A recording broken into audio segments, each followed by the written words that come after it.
This month's newsletter has had a strong focus on heart health. It's one of the biggest killers in our society today, and it's really important that we find ways within our daily life, in our diet and lifestyle, to keep our hearts healthy and to protect against those heart diseases developing in the future.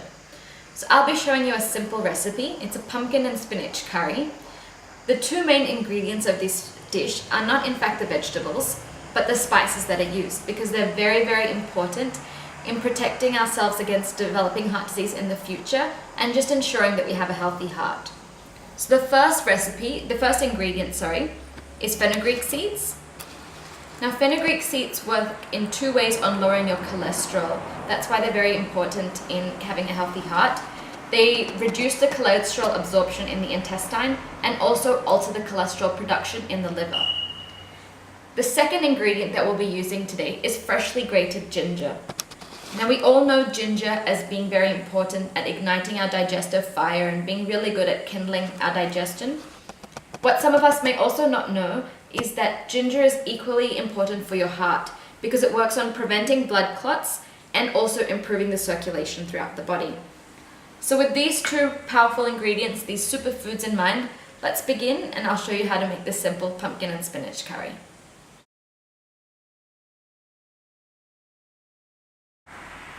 So I've got my tablespoon of ghee and I've been heating it in the pan for about a minute or two until it's warm. And the first ingredient I'm going to add are my fenugreek seeds because they'll take the longest to roast. So I'll add about a tablespoon of them in. Or a spoon. You don't want to overdo the fenugreek seeds because they've got quite a distinct bitter aroma, and then it'll come out through in the dish.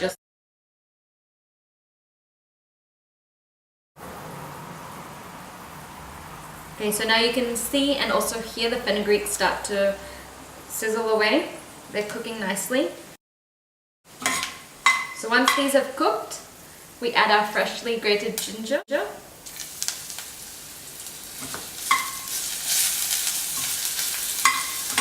Stir it through.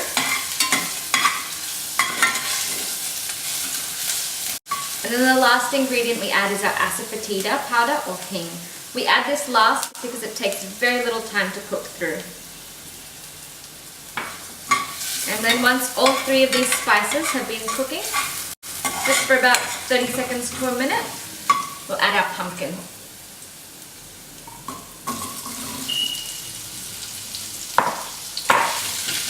Stir through the pumpkin so the ghee and the spices are coating it completely. So now the pumpkin's been completely coated in the ghee and the spices, we'll cover it and let it cook for about 3 to 5 minutes until they're tender.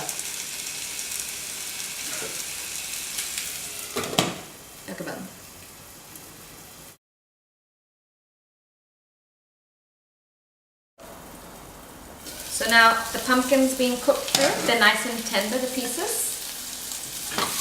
Give it another stir.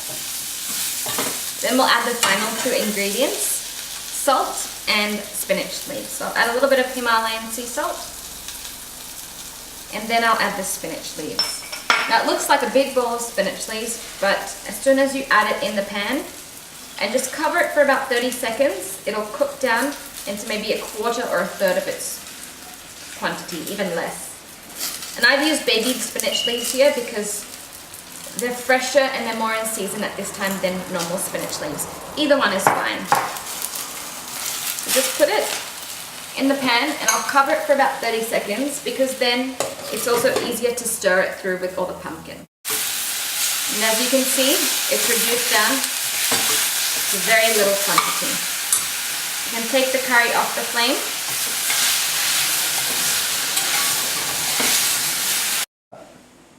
So there you have it, the finished product, a pumpkin and spinach curry.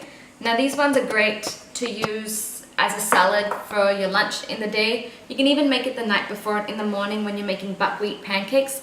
Use it as a savory filling, or even buying wraps from the grocery store, mountain bread wraps, and wrap them up, and it's a great lunchtime treat. So thank you very much, and I hope to see you again next time.